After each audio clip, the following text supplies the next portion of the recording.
Wake up in the morning. Go to the zoo at 10 o'clock. Work for another 10 hours. Go back to the hotel room. Sleep. That was Ning's schedule for the last 5 days. Ever since landing the job, that was what he had been doing all the week. The part-time job was changed to a full-time one when the zookeepers realized how good Ning was with the beasts. He was even given a higher-paying salary. A total of 120 sils in a week. Quite low for someone like Ning, but again, he wasn't here for the money. Ning was happy taking care of the ether beasts. He had come to surprisingly realize that there weren't many other beasts out there, especially in the wild. Up until then, he had only learned about very few domestic beasts that were used for everything from food to clothing to other necessary products. These beasts weren't something Ning had learned about before, like cow or goats. They were something completely different, and of course, the zoo wouldn't keep something so common there. The Xander's Imperial Zoo was established over 120 years ago when the previous emperor still ruled. The beasts that were brought there were children of the beasts they killed in that war. They were the spoils of war. Some of those beasts had children, other beasts were added later on. That was how the Imperial Zoo was able to keep itself afloat during all these times. After the war with the ether beasts was over, the beasts were hard to see in the forest in the east. That was the reason so many people came there every day to see the ether beasts. This was the only way for most people. Ning walked into a room that held a snake-like ether beast in it. This beast was one of the only beasts in the entire zoo that never responded to Ning, no matter what he had said. It would just calmly come to him and eat what was given. Ning walked inside with chopped-up pieces of meat in hand and put them on grass inside. He waited for the beast to come and eat. He waited for a while, however, no beast came to eat it. The snake-like beast lived on top of the branches in the tree that was planted inside. The ceiling was a metal cage that let enough sunlight into the room. Ning could see the beast sleeping on top of the branch and called to it, "Come on down, the food is here." However, the beast didn't respond at all. Ning called out a few more times before he realized something was wrong. He walked up to the tree and knocked on it. Seeing no response, he used his magnification skill to look closely at the beast on top. Something was different about the beast today. It took a while, but Ning realized what it was. It's not glowing, he thought. The lightning-like scars which would usually pulse with a purple glow were nowhere to be seen today. Doesn't that mean? Ning looked towards the glass window at the many people that were waiting for the beast to come down and eat its food. Ning sighed. He had to call the person in charge. The old man from before came upon his request and ordered someone to check up on the beast. As Ning expected, it was dead. "Sigh, it's not your fault. This was just an old beast," the old man said to Ning, just in case he would place the blame on himself. Ning nodded. "Can you go get some people to come to carry this beast for me, please?" the old man asked. "Okay," Ning said and left. He could carry the beast all by himself, even just by using ether as well. However, he didn't want to show something so shocking in front of so many people. He called a few people and they arrived to take the beast. Ning lent them a hand. He wasn't sure what was to be done with a dead ether beast. He hadn't seen one die before this, so he was quite curious. The old man made the people carry the beast to a separate room that was not allowed for normal visitors to come to. He then went out for a few minutes. After he returned, there was a man with an apron that walked in. "Let's begin," the old man said. The man with the apron brought out a giant weapon and without any notice started chopping the snake-like beast. Ning was a little shocked. This was not what he had been expecting. The butcher kept on chopping with no hesitation around the neck of the beast, looking for something. Ning walked up to the old man and asked, "Sir, what is going on? Are we selling ether beast meat on the side or what?" "What?" The old man looked surprised. Then, he immediately burst out laughing as he had never before. "Ha ha ha, no," the old man said. "This is just a rule placed on the zoo by Emperor Kron." "Eh? Rule?" Ning asked. "Yes. The emperor really didn't like beasts, I guess. Whenever one in the zoo died, it was to be butchered and its gem sent to the palace," the old man said. "Gem?" Just as Ning asked that, the butcher reached into the freshly cut meat and pulled out a spherical, black and purple, glowing rock the size of a human eye. It was rugged and non-uniform in shape, but as the man called it, it was definitely a gem. "A monster core." Ning softly spoke to himself. He didn't realize that ether beasts even had cores, or as these people called it, gem. "I really don't know much about them, do I?" Ning thought. He planned on learning them sometime in the future. Just then, the door behind them opened and a figure walked in, fully dressed in perfectly ironed suit and pants. Ning recognized the man and was surprised. The old man saw and recognized him too. "Mr. Ning, I didn't expect to see you here." Ning replied, "I didn't expect to see you here either, Mr. Tim. I thought you were a bodyguard, Mr. Ning. I didn't expect to see you working in a zoo," the old man Tim said. "Oh, I do whatever I want, Mr. Tim. I was a doctor before coming here. I became a bodyguard just for a bit. Now I'm working in a zoo," Ning said. "Don't worry though, this is just a part-time job. I have enrolled in the Ether Tower, so soon I will graduate and get certified. Surely you won't reject me when I come there then, right?" "Oh," the old man was surprised. "Did you really enroll in the tower?" "Yes," Ning said. "I start my studies in 2 weeks." "Great," the old man seemed genuinely happy for Ning. "What about the admission payment? Do you need help with that? I know the tower asks for a lot, one of their ways to force someone to work for them in long term." "Thanks for the concern, but I don't need any help at the moment," Ning said. "All right. I will pass on the good news to the princess and the prince consort then. Good meeting you, Mr. Ning," the old man said and walked away. He then took the rugged gem from the butcher, inspected it for a bit, nodded, and then left. "Young man, are you really enrolled in the tower?" the zoo's old man asked him. "Ah yes," Ning said. "That was the reason why I only wanted to work for 3 weeks." "I see," the old man said. "We would have loved to keep you for longer, but it seems the next 2 weeks is all we have. I would have loved to stay as well given how well you've treated me, but I need to further my ether studies," Ning said. No, you don't have to explain. I understand completely. I was once a youth too. I too wanted to learn in the tower as well," the old man said. Ning nodded and looked to the side. The butchered beast was still there. "What will you do with the parts?" he asked. "Oh, we'll send them to experts who can make use of these beasts. They usually get turned to clothes or weapons or whatnot. I leave the worrying to them," the old man said. "All right everyone, return to work," the old man said and walked out. Ning looked back one more time at the dead beast and walked out. The rest of the day went normally. A dead ether beast didn't really cause a scene or slow down the visits to the zoo at all. Once the day was over, Ning returned back to the hotel. He immediately made the system buy him a few pieces of information on ether beasts since he didn't know a lot about them. What he learned gave him a fair bit of surprise. Ether beasts came in every shape and size, from small creatures the size of rats to big ones the size of elephants, and everything in between existed. The ether beasts could only be found in the massive forest that separated half the continent. The other forests all around the world didn't contain them at all. That was to say that in most of the world, aside from Xandria, the Republic of Ember, the Principality of Losmana, and the ruins of Afterlife, no other countries and empires had to worry about them at all. Of course, there were also the ether beasts in the ocean that many of the places bordered. However, the ocean ether beasts never left their place, so the people had nothing to worry about. Another thing Ning learned about the ether beasts was that they had no abilities at all. That was surprising to him. Considering he had been with beasts that could cultivate the same way humans did, it was surprising that these beasts were not the same. Instead, ether beasts were physically gifted. An ether beast's body couldn't be so easily harmed. They had a superior body that also had enhanced speed, defense as well as reaction speed. Fighting against an ether beast as anything less than an ether grandmaster who could enchant his own body to improve their physical status was a death wish. Would weapons work? Ning wondered. From what he just learned, normal weapons like swords, spears, bows, and arrows would surely not work at all. Even something like a gun would barely do any damage to ether beasts. If anything, you wanted heavy artillery, the kind that could put holes in a steel door, destroy bunkers.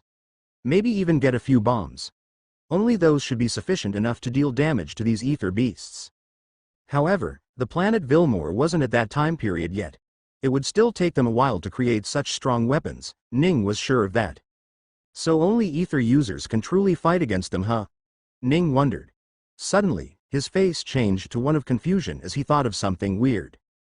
Didn't Emperor Kron fight against the beasts with just a sword? How did he do that? Did he have his weapons enchanted? That would take the constant attention of some ether users, Ning thought. This was a really curious thing of the past that he had come across. Wait, maybe he was an ether grandmaster. He could definitely fight them if he was one, Ning thought. System. Was Emperor Kron an ether grandmaster? Ning asked. He had learned that the emperor didn't have talent in ether, but even without it, being an emperor, he surely had found ether ores or liquid ether to improve himself to the most basic level. Less than yes, greater than, that answers it, Ning thought. He stopped thinking about the emperor and went on to learn more about the beasts. The beasts were all similar in nature as they held an ether gem on their neck area that strengthened their entire body. The gems usually had to be large, so ether bugs didn't exist in the world. There were only normal bugs. Ning read about the beasts for a bit longer and was finally done with them. A few days passed. Ning was working in the zoo once again. His job was still the most important of all, tending to the food of the beasts. By now, everyone in the zoo had come to realize that the new recruit was loved, or at least not hated, by the beasts. Some became jealous since Ning earned a lot more now, some became thankful since they didn't have to be the ones to confront a hungry ether beast. Most, however, didn't really care about Ning at all as they didn't pay attention to him mostly. He opened a door and walked in to feed a monkey like ether beast. Once he was done, he walked out to see the group of visitors that were looking at the monkey. Ning walked away from the room and went to get the food for the next beast. Along the way, he saw a group of visitors part ways as fully suited up people walked left and right of a black-haired man. Ning too moved to the side and let them pass. Some son of a noble? Ning wondered for a bit and went back to his own task. Hey, brother Ning, how's your day going? One of the staff members asked. The kid who had just called out to him was a new staff that joined just 2 days ago and was meant to replace Ning once he left in a week. He was about 15 years old from Ning's perspective and was really eager to be earning some money. Oh, hi Mark. I'm doing okay. How's your day going? Are you accustomed to feeding the beasts yet? Ning asked. I wouldn't say that. I still get terrified when I get near those beasts, Mark said. Well, you gotta learn to tame in your fear, kid. The ones you are feeding are the dull ones, known to never hurt anyone. If you cower in front of these other vicious beasts, they won't let you go in and out so easily, Ning said. Mark's face paled a little. He was scared of what he was to do. Don't worry, there's a trick, Ning said. Mark's eyes perked up. What trick? He asked. When you go in, act like you are strong. Don't cower, don't hide away. Look straight at the beasts and let them know the food is here. Make sure you don't intimidate them too bad though. Some of them will think they are in danger and instead attack you. Just let them know that you aren't afraid, but you aren't a threat either. That's how I mostly do it, Ning said. Despite how they look, ether beasts are intelligent creatures that will know when to not try to harm someone for their own safety. Oh, Mark said as he nodded. I will keep that in mind, brother Ning. Thank you. The youth was enthusiastic about working in the zoo now. Ning didn't lie or anything. This was something he had learned from the system as well as just being here. If one wasn't scared of the beasts would assume they have the strength to match that confidence and leave you alone. The boy named Mark was about to leave the room when a man entered. Ning and Mark looked at the plainly dressed man and didn't recognize them at all. Whoever he was, given that he wasn't wearing the zoo staff's uniform, he was not welcome here. Sir, you will have to leave this. Mark was just speaking when the man brought out a gun and pointed at the two of them. Remove your uniforms right now, or I will kill you, the man spoke. The short man with the mustache didn't look particularly threatening, but the gun in his hands said otherwise. Mark, who was standing next to Ning, immediately started cowering at the sight of the gun. He didn't know what was happening, but all he knew was that he didn't want to die. Don't kill me, please, the young man said with his hands in the air. Shut up and take off your clothes now, the man said. Ning scratched his chin as he wondered with a weird face, surely this guy doesn't like young men, right? That shouldn't be true. What are you looking at? Hurry up, the man shouted. Whoa dude, chill, Ning said. Brother Ning, what are you doing? Mark was terrified. Seeing Ning not do what the man was saying, he thought he could see death approaching. Don't worry, Ning said. Suddenly, the gun in the man's hand moved. The metal gun was crushed by something invisible and deformed to a point where it was unusable. What? The man cried out in surprise. Yeah, that's what you get for trying to rob us, Ning said and walked up to the man. Don't come close. Slap. Ning slapped the man and made him drop onto the ground. The man felt his cheeks burn from the pain and started tearing up. Ning crouched and placed his hands on his head. Stop crying, Ning said. The man did what he said. Who are you? And why are you here? Ning asked. I am Gregory Jules, Master, the man said. I am here to take someone hostage. Take someone hostage? Ning was surprised. He turned around to look at Mark. You're here for him? Ning asked. The man turned to look at Mark and said, I don't know who that is. We are not here for him. Who then? We are here to capture Prince Felix, the man said. Prince? There's a prince here? Ning questioned. Just then, he remembered the young man that had 4 or so bodyguards around him. Could it be him? He wondered. But he had black hair. I don't see how that prince could be significant to the kingdom at all. I guess he would still be a prince in the end, regardless of his hair color. Prince Felix, that's the firstborn of the emperor, right? Ning asked. The man nodded. Yes, Master, the man said. You guys think you can bypass his bodyguard? He's a prince, you know. His bodyguards shouldn't be normal people, Ning said. No, Master, the man said. Prince Felix might be the firstborn, but he doesn't have as much importance in the empire as the 2nd or the 5th prince. The guards he gets aren't comparable to those two. Also, Prince Felix is a person who stupidly takes pride in his weak ether powers, so he doesn't keep strong guards around him, or so we've heard, the man said. That makes it easier to get close to him. I don't know. Still sounds impossible given that the guards would have been chosen by Mr. Tim, and he wouldn't let just anyone be a guard for the prince, Ning said. We have strong people too, Master, the man said. Oh, Ning said with a surprised face. How strong? We have 12 Ether Grandmaster, 3 Ether Magister, and, the man took a long pause before he said, 1 Ether King. Ning's eyes turned solemn. An Ether King was a strong individual that could probably take on their entire guards. If this is true then guards would be in danger now, Ning said softly. They won't be in danger, Master, the man said. They already are in danger. What do you mean? Ning asked. 2 of the prince's guards were already killed before he even came to the zoo and replaced with 2 of our Ether Magisters. Once we take control of the zoo, they will reveal themselves and handle the remaining 2 guards, the man said. Take control of the zoo? Ning asked in surprise. Shit. Their plan wasn't just to kidnap the prince, it was to take hostage of everyone in the zoo, Ning thought. Suddenly, Ning saw something move behind him. A mop came right for him and hit him on the back of the head. Ning was pushed forward and he got angry. He immediately turned around to see Mark holding the mop. What the hell are you doing? He asked angrily. Yo, you were with these bad guys, aren't you? Mark asked. What? Ning asked angrily. Didn't you see me beat him? Didn't you see you interrogating him? Why yeah, I did, Mark said. But I also heard him call you master. You must have planned this. Ning was about to get angry again when he realized what had happened. Sigh, how'd I explain this? Ning thought.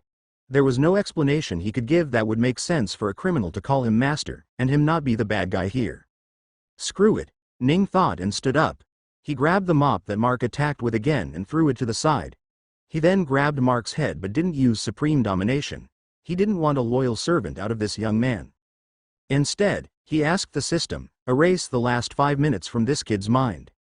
Confirmed, a slight glow appeared beneath his hands that disappeared just as quickly. The youth involuntarily closed his eyes and opened it back up again. What, huh? He was super confused.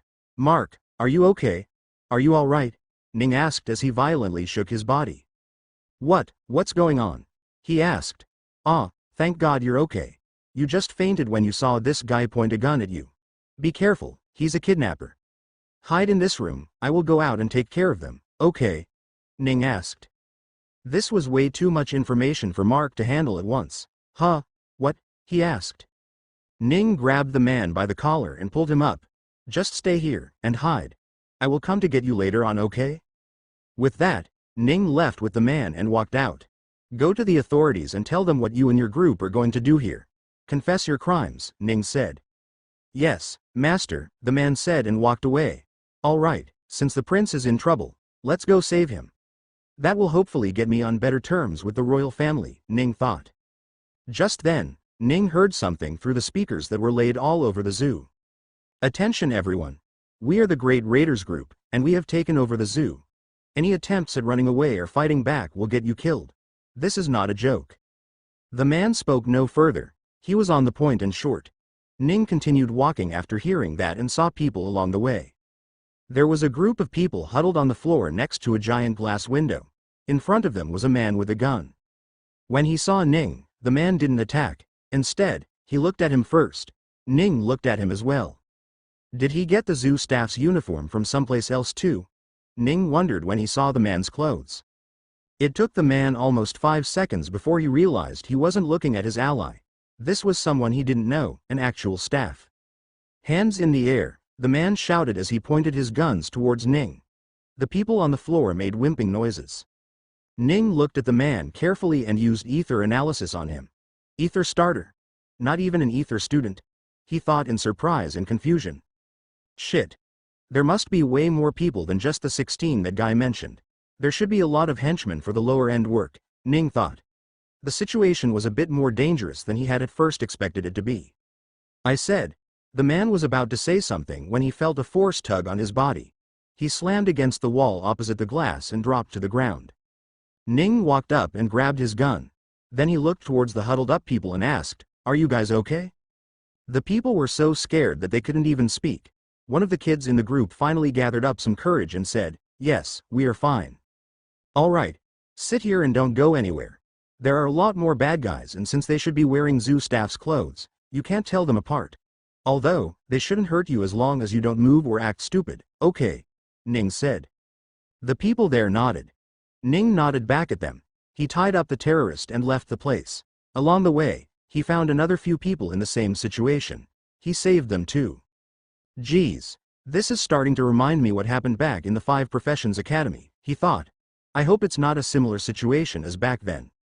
After a few minutes of taking care of the terrorists, Ning came across the first big shot of the group. It only took him a single ether analysis to realize that he was an ether magister, a step above ether grandmaster, and was an invoker at that. This should be one of the 3, Ning thought. He was curious how invokers fought in this world now. He hadn't met a lot of them. Ning realized that the man was in charge of stopping the guards of the zoo. The guards were huddled up in a corner, covered in some sort of slime that was making it impossible for them to move out of. "Who are you?" the man asked the moment he took notice of Ning. Not for a second, he thought that he could be their men. This is a clever one, Ning thought. The man immediately took out a gun and pointed at Ning. He's not going to use ether? He thought. Bang! Without any notice, the man shot Ning. Ning immediately twisted his body to get out of the bullet's way, but the bullet still grazed his arm. Damn it! He cried and glared at the man. When he did, he noticed that the man already had the next shot ready. Bang! Ning jumped out of the way to dodge the bullet, and when he looked up, it was time to dodge once more. Bang bang bang bang! 4 more shots came one after another, all shooting at Ning with the intention to kill. This man didn't care about keeping hostages for his demands at all. He was ready to kill anyone that posed the slightest threat to his plans. "Goddamn it! I will kill you!" Ning shouted at him while holding his left shoulder where one of the 4 shots had landed. 6 shots done, that should be. The man cocked his gun again and pointed at Ning. Ning's eyes went wide. Bang! The man shot for the 7th time, using a gun that could only hold 6 bullets in total. Ning was caught off guard and got hit right in the legs. Then the man cocked his gun again and pointed. Ning wasn't going to let him shoot this time. Ning swiped his hands, and even as he did, the man shot. The aim was already off due to Ning's interference, but the fact that a bullet even escaped through the nozzle surprised him. He's creating bullets directly into the gun, he thought. That was not very different from creating arrows to shoot with a bow, but the composition of a bullet was far different than that of an arrow. The fact that this man was creating them so effortlessly was not only because he was used to it, but also because he had the talent for it. I need to stop him now, Ning thought, and immediately forced the man's arms to straighten up sideways like he was ready for a hug. The man showed no reaction and simply did something. However, it didn't work. Finally, the man's face changed. It went from confusion to worry in very quick succession. What's going on? Why can't I feel your enchantment?" the man cried out. Ning let the bullets in his body fall to the ground and stood up with a fully healed body. The man was about to question what was happening once more, but Ning didn't let him. Instead, he slammed the man to the side of the wall as well and dropped him unconscious. That was an ether magister. He was so easy to fight against, Ning thought. Being a magister, Ning would have thought that he would have had more tricks up his sleeve, but it seemed that being an invoker really wasn't that useful in such fierce combat after all. I guess invokers are only useful in other sectors where they don't have to rely on creating something to fight, Ning thought. He walked over to the guards that lay unconscious, covered in some sort of slimy substance. The clear slime was sticky in texture, but it didn't really stick to his hands as he expected it to. It worked more like tape, rather than glue. Did that guy make this? How did he imagine something like this? Ning wondered. Ning couldn't pull it out with his hands, so he had to use telekinesis to pull it all out. Due to the massive area the sticky slime was covering, it took Ning a lot of force to fully pull it out. Hey, wake up! He lightly slapped the faces of those guards who struggled to open their eyes. They had been barely breathing under the massive slime, so it was understandable. After a few slaps, with red cheeks, the guards opened their eyes. Wah! They looked around and saw the terrorist unconscious on the ground. That bastard, he surrounded us with his men and, what happened after that? The men were confused. You guys, capture him and don't let him wake up. There are still terrorists around, so go capture those as well, Ning said. He explained a bit more about the situation so that the guards were up to date on it. The guards were hesitant about letting Ning do it all by himself since that hurt their pride and reputation as a guard. But seeing an ether magister unconscious right now, they had to swallow their pride and accept that they would only hold Ning back. These guards consisted of some ether masters and grandmasters, so they would be able to handle most of the terrorists. They would only face trouble if they came across a group of ether grandmasters, or the stronger terrorists, but given that the terrorists' main objective was the prince, Ning was sure that if the guards didn't come across them as he had explained to them, they should be fine. Once done, Ning watched the guards leave. Now, he needed to locate the prince and help him. System. Where is the prince right now? He asked. The junction, I see, Ning thought and walked off. The junction was a resting area at the center of the zoo. The zoo itself was circular in shape.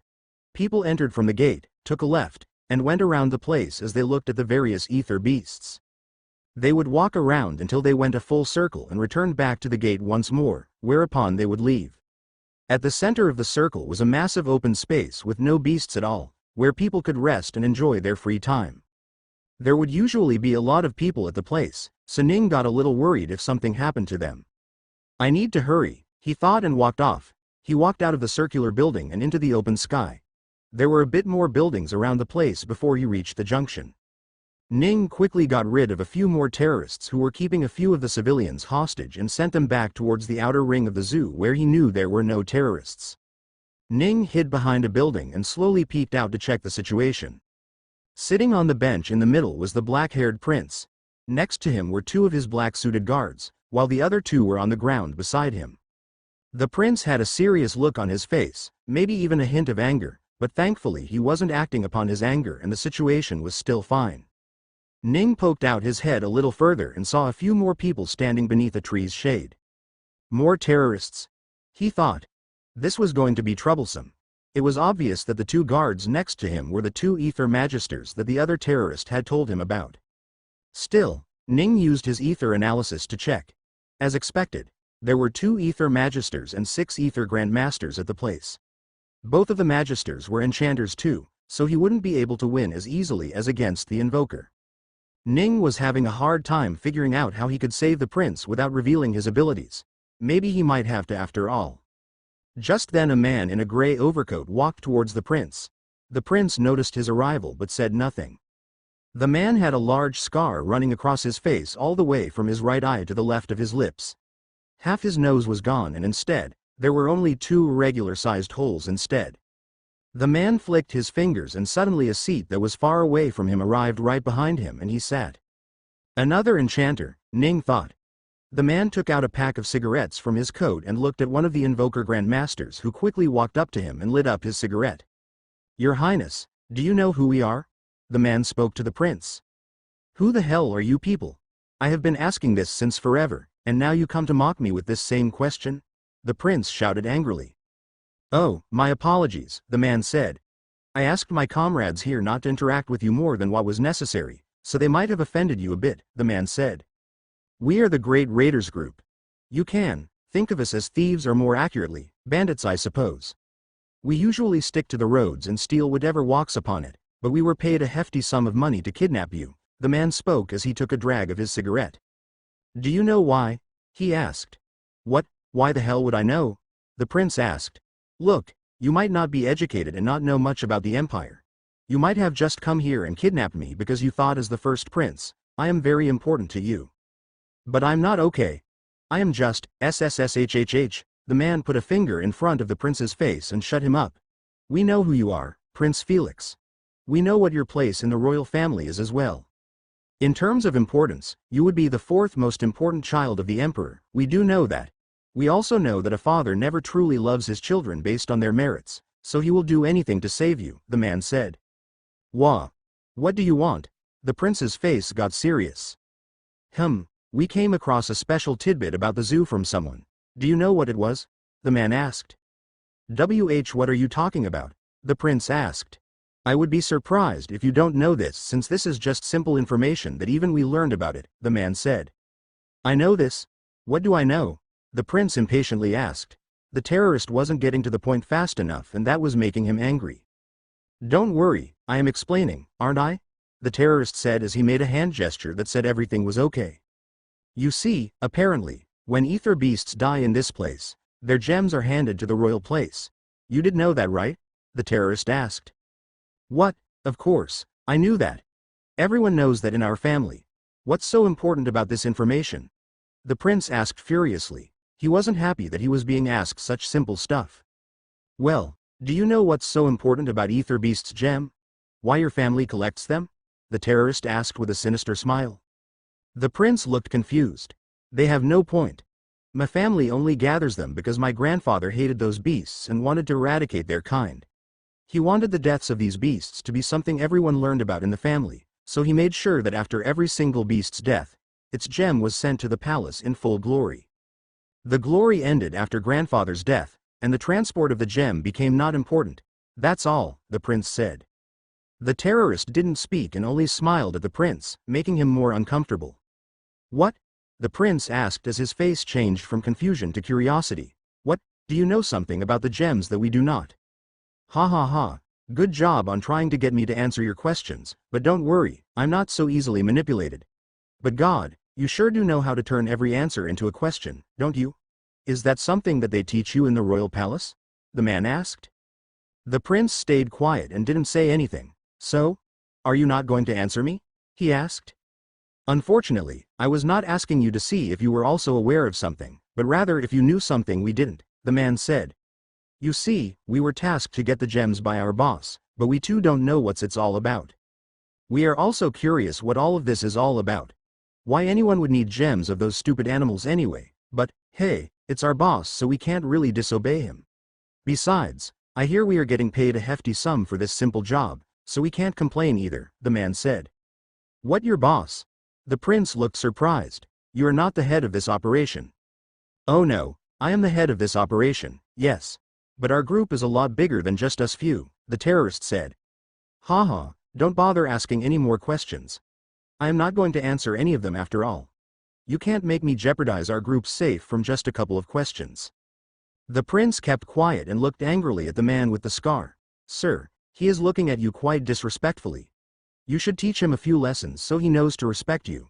A man walked up to the scar-faced leader and tried to get on his good side by suggesting some things. You idiot. Do you think we will get to leave freely after hitting a prince? Just taking him hostage has already made us public enemy number one. Not to mention we have taken so many other people hostage as well, the leader said. Just sit tight and wait, he ordered. He took another drag of his cigarette and blew out the smoke. We have already contacted the royal family, Your Highness, so you won't have to wait here for long. Anytime now, they will come here with the gems and we will be out of your hair before you know it. Until then, if you want to talk about anything, I can accompany you. Just, don't try to be smart and use that ether of yours. Yes, I know you are an invoker, an ether magister at that, but you should know you won't be able to beat all of us, especially since the three of us are enchanters, the leader said. The other two, guards, walked forwards and smiled at the prince. So, just sit tight and wait for until. The leader stopped speaking when he saw a human head quickly back away from behind the building it was peeking from. It seems someone is here already, Prince. Hopefully, it's someone to present to us the gems, or else, we might have to kill that person. Ning had focused too much on the conversation between the leader and the prince and forgot that he was hiding at the moment. Shit, he thought. I guess I will have to fight now. He had nothing prepared, but he had no choice, so he openly walked out from behind the building and started walking towards the group of terrorists. Ning walked out from behind the building and looked at the terrorists. A kid? One of them looked at him in surprise. Looks like the staff. How are those incompetent buffoons failing to keep a single young man in check? One of the terrorists said. What do we do now, boss? Another one asked. The scar-faced boss looked at Ning and frowned. Are you one of the staff, boy? He asked. Ning found an opportunity, so he decided to take it. Yes, I'm a zoo staff. Do you guys know what is happening around here? I was at the toilet and when I came out, it was like the zoo was closed, Ning said. Getting closer, Ning could see the more distinct features of the boss. The gray hairs on his head, the patches of skin where he had no hair on his neck, as well as the grayed out right eye where the scar was. Tisk, it's just a kid who went to shit at the wrong time. Hey you, send him to one of the others and make him stay there, one of the magisters ordered the other terrorists. You fucking idiot, the boss suddenly shouted. The magister jumped a little when he heard his boss's voice. What's wrong, boss? He asked. What's wrong? The scars on the man's face twitched. Do you think that's just any kid? He clearly knows what's up and has been secretly listening to our conversation for the last couple of minutes probably. Not to mention, he said he walked here all the way from the toilet. Where do you think a staff member's first place to go is when they notice something weird? The boss asked. The other terrorists realized that something was wrong. Besides, him walking here without being noticed by anyone, that's just impossible. Get on guard, he's probably a fighter, the leader said. Ning's facial expression immediately changed from that of someone confused to that of someone impressed. You have a good head on your shoulders. Shame it looks so ugly though, Ning said. Suddenly, all the people around the leader brought out their guns and pointed them at Ning. Wha, what are you doing? Are you going to kill a kid? The prince started freaking out. Calm down, your highness. Just close your eyes, it will be pretty quick, the scar-faced leader said. He then turned around to Ning and said, I would have just captured you and kept you with the other hostages, but, you talked about my scar, teased it even. Unfortunately for you, I don't let anyone who talks about my scar, live, the leader said. Unlike the other subordinates, the boss didn't bring out any guns. Instead, he simply moved his fingers. Ning was fully focused on the boss at the moment, so he didn't notice what was happening around him fast enough. Two benches that were laid around the junction came flying directly at Ning. He barely noticed it at the last moment and immediately ducked. The two benches hit each other, but they remained floating. Shit. Ning thought and rolled out of the way before the boss dropped it where Ning was with a heavy force. The benches were made up of metal, but even then they didn't survive the damage they were taking and were completely deformed. That didn't mean they were any less dangerous. In fact, the jagged, crumbled metal was starting to look far more dangerous to be around. Ning immediately stood up and saw the two crumbled benches coming flying towards him. This time, he didn't dodge. He put out his hands and stopped the benches mid-air. The leader's facial expression changed when he saw that. He could feel a force acting on top of his own force, pushing it in the opposite direction. Not bad, he thought when he realized that the young man in front of him was almost as strong as him. However, the boss had barely been using any of his powers. Suddenly, the force behind the benches increased as Ning barely managed to react in time. The benches moved a little bit towards himself before he stopped it from moving. The boss could feel the increase in force once again. This kid, he was starting to realize how much of a trouble Ning was. The subordinates looked back and forth and were wondering why the boss was playing with the kid. He was never the type to do so. The boss increased his force behind the benches once again, but Ning was ready to counteract it. The boss's eyes changed as he realized that Ning was a real threat. He then put all he could muster into the benches and pushed on it as hard as he could. However, he couldn't move it one bit. He, an Ether King, was losing in a match of enchanting against a kid who worked in a zoo. His pride was starting to be destroyed. However, he was never a person to act on his pride or his anger. He had a short temper, but he wasn't impulsive. He didn't let the fact that he was losing get to his head and ruin the mission. The job came before him. Shoot him, the boss suddenly said. What? The subordinates were surprised. Shoot him, the boss repeated. But, you are Ada. Shoot him. The subordinates got scared and immediately cocked their gun and pointed at Ning. Shit. Ning realized he was in some trouble. He immediately added more energy to his telekinesis and ripped the benches away from the boss's control. The men started shooting just then, and Ning used the benches as a barrier between him and the bullets. He had an actual barrier he put behind the benches, but it was daytime and hard to see. The bullets rang all around as they hit the metal bench and made a loud noise. The prince was already looking away as he believed Ning would be dead by now. However, not a single of those bullets even hit Ning. The bullets kept on coming. Even after it should have ended by now, the bullets kept on getting fired. Damn those invokers, Ning thought. Between the loud noises and the bright sparks from the bullets hitting the metal, and the smoke coming off from the guns of the terrorists, he could barely figure out what was happening to the prince. After all, the prince's safety was Ning's #1 concern at the moment. The bullets stopped coming, and there was a moment of silence. Ning knew this was the moment and immediately threw the mess of a bench directly at the few ether grandmasters that were standing around. The magisters were too close to the prince for him to try hitting them. The metal accurately landed on 4 of the 6 grandmasters and incapacitated them. What? He's not dead? The terrorists looked at him surprised. Ning looked at them dead in the eyes.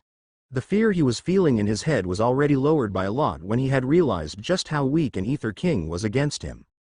The prince turned around after the noises had disappeared and were surprised to see Ning still alive. He wanted to say something, but he kept it to himself for the moment. This one is strong. Move with me, the boss said. What do we do, boss? The 2 magisters asked. Tear him up, limb from limb, the boss said. The 2 magisters nodded and got to work. One of the other 2 grandmasters also got ready. Suddenly, Ning felt a force tug on his body like he had never before. The people in front of him were trying to control his body. Ning felt a force on his head and a stronger force on his torso.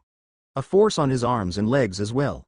In all the 6 distinct parts of his body, he felt something tugging at it. Shit, he thought, and suddenly, the forces changed direction. The right arm was stretched to the right, the right leg was stretched to the right.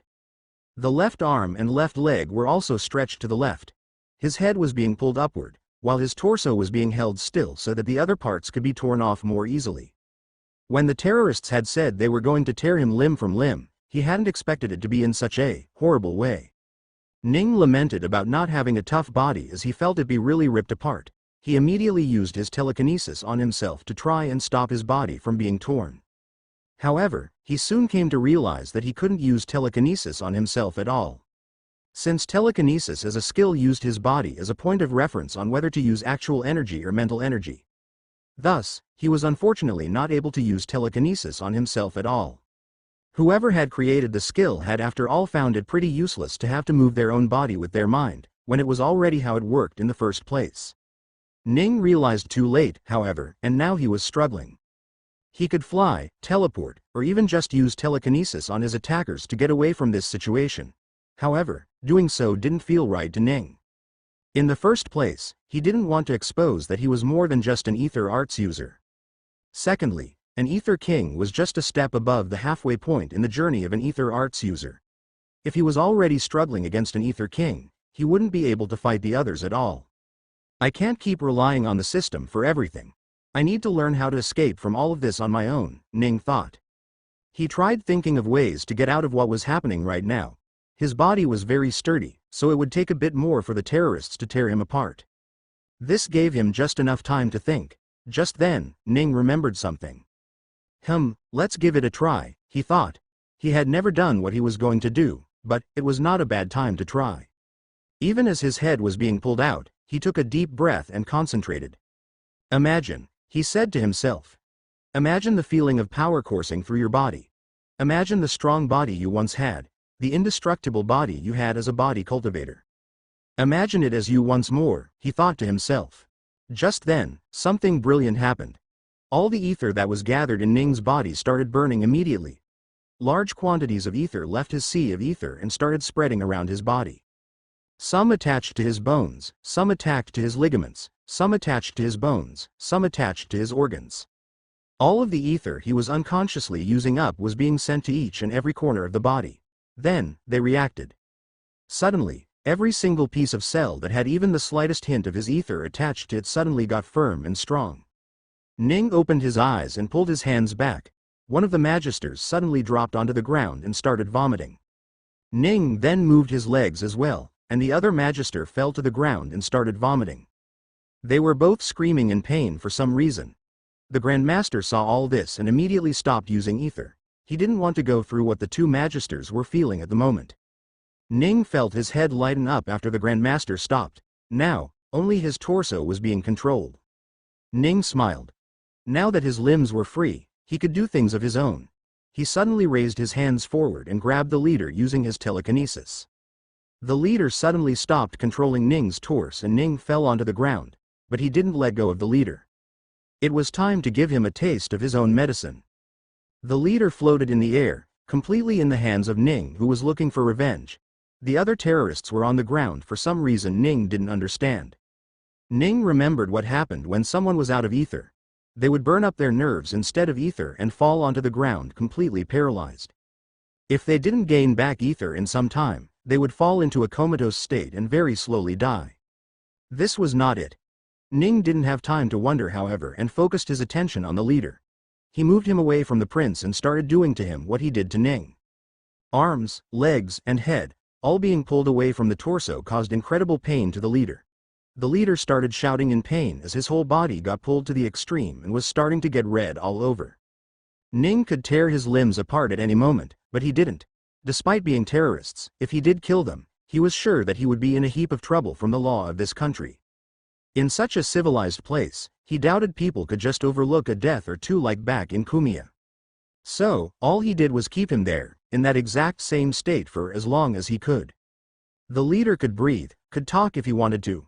All he couldn't do was fight back and free himself from Ning's clutches. The prince had already turned around and was looking towards Ning with a face of awe. He looked at the terrorist leader in pain and didn't know what to say. Suddenly, Ning saw someone attack him from behind and immediately dodged to the side. The leader fell onto the floor, groaning with pain. Ning got back up and saw a guy with a sword. He wore tight-fitting trousers and t-shirts. His short black hair was perked up straight and his beardless face made him look quite handsome. His face was square-shaped, and with his height at about 170 centimeters, he wasn't as tall as Ning. The man's face was stoic with almost no emotion, and all he wanted to do was kill Ning. What the hell? He doesn't look like the rest of the terrorists, Ning thought. Jamie, stop! A calm voice came from the side. A woman appeared from what seemed to be out of nowhere and stood in front of the kid. He's not an enemy, she said. The kid side-eyed the newcomer and finally got back from his stance. He put the short sword back onto the sheath on his hips. The new woman looked towards Ning. She was older than the kid, possibly in her mid or late 30s. She wore tight black pants with a large brown belt that had a gun in the holster beside it. Above it, she wore a black tank top that showed off her slightly muscular hands. She was taller than the kid at about 185 centimeters, and her hair tied in a bun above her head made her look even taller. Her fair face with the dove-like eyes made her particularly attractive, but the stance she stood in gave off a "come close and I will kill you" kind of vibe. She looked at Ning for only a second before her eyes changed towards the terrorists that were on the ground. "Your Highness, are you all right?" she asked, immediately shifting her attention to the prince. "She's here to help." Ning wondered as he looked back at the kid with the sword.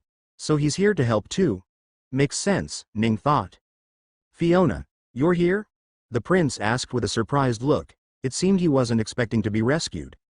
"Of course, Your Highness," she said. "Why would you do something so dangerous?" The prince was getting his calmness back and was now starting to get angry. Ning wondered if the prince likes the girl given how angry he was for her putting herself in danger. "What if the terrorists had decided to kill me when you attacked? Did you think about it?" the prince asked. Oh, Ning thought. The prince wasn't worried about the girl. He was worried about himself. "Don't worry, Your Highness. I know what I am doing," she said. "Are these the terrorists?" she asked while pointing at the terrorists on the ground. Yes. These are the terrorists. There are the henchmen and that crying guy is their leader." The prince pointed towards the scar-faced leader. "I see," she said. Immediately, without any hesitation, she pulled out the gun from her holster and pointed at the groaning leader, and without batting an eye, she pulled the trigger. Bang! The prince jumped in fear when he saw the leader die. "What are you?" Before he could even finish his sentence, the woman named Fiona turned around and pointed at the other terrorists. The rest of the prince's words were lost in the sounds of the bullet firing.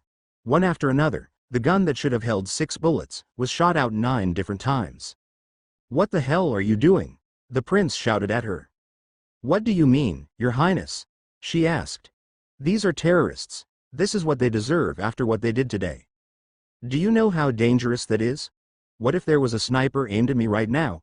I would be dead," the prince shouted. "Don't worry, Your Highness. We checked the periphery before we arrived here," she said. The prince looked shocked.